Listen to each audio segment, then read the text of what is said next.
Geography teachers of the world, unite! The president of Mexico is about to take on big tech, and with it, Donald Trump's ego. Welcome back to Occupy Democrats. I'm David Reddish. So, if you're keeping track of all of Donald Trump's zany executive orders, and there are quite a few, so who can blame anyone for not knowing them all, one of the strangest was his decision to rename the Gulf of Mexico the Gulf of America. It baffled the political world as a strange priority and came out of the blue. Though, given Trump's loathing of Mexico and his thinly veiled racist dog whistles, he probably did it just to look anti-Mexican. Who'd have thought? In any case, Trump seemed to think that the Gulf of America's renaming, keep in mind a president doesn't really have the power to rename international landmarks, but okay. Trump seemed to think the occasion was one of the great historical moments for the United States. Flying to the Super Bowl, this happened.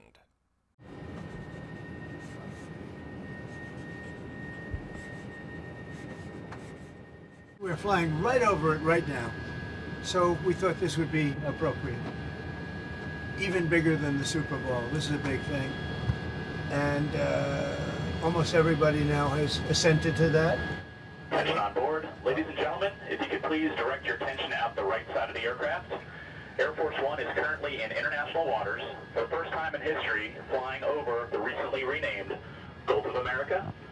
Please enjoy the flight, and we are now about to head westbound to Super Bowl 59. Wow, Yeah. He did that well. That was a good job.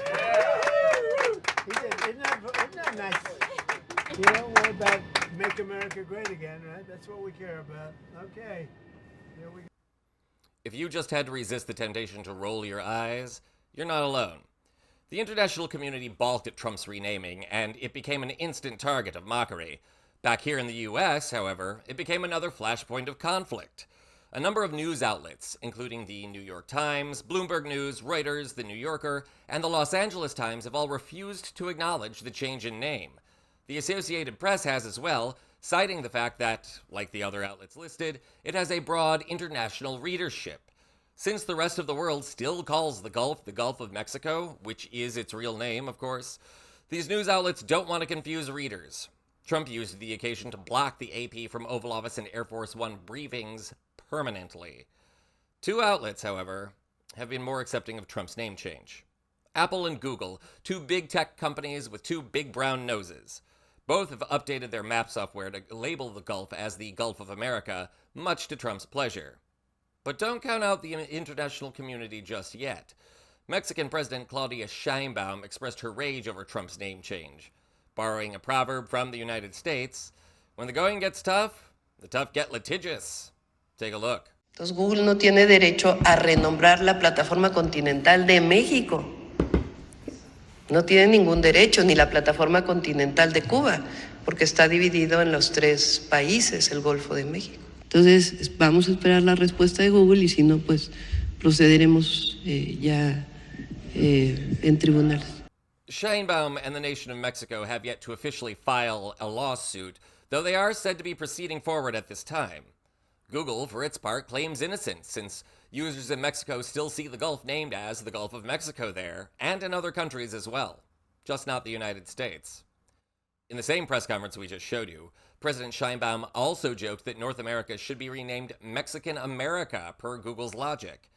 Though we aren't taking her jibe seriously, believe it or not, there is a precedent. A map dating from 1607 actually refers to North America as such. That map, of course, predates the founding of the United States and Mexico. Regardless of petty name changes, this incident shows again that Claudia Sheinbaum is not going to be bullied by Donald Trump, and that she and her resolve should not be underestimated. She's already threatened reciprocal tariffs should Trump's new 25% tariffs on Mexico go into effect next month.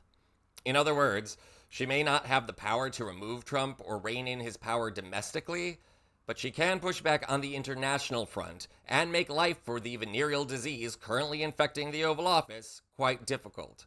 Sheinbaum has already shown more compassion for American geography teachers than Trump ever has. So, stay classy, President Sheinbaum. Stay sassy. I'm David Reddish.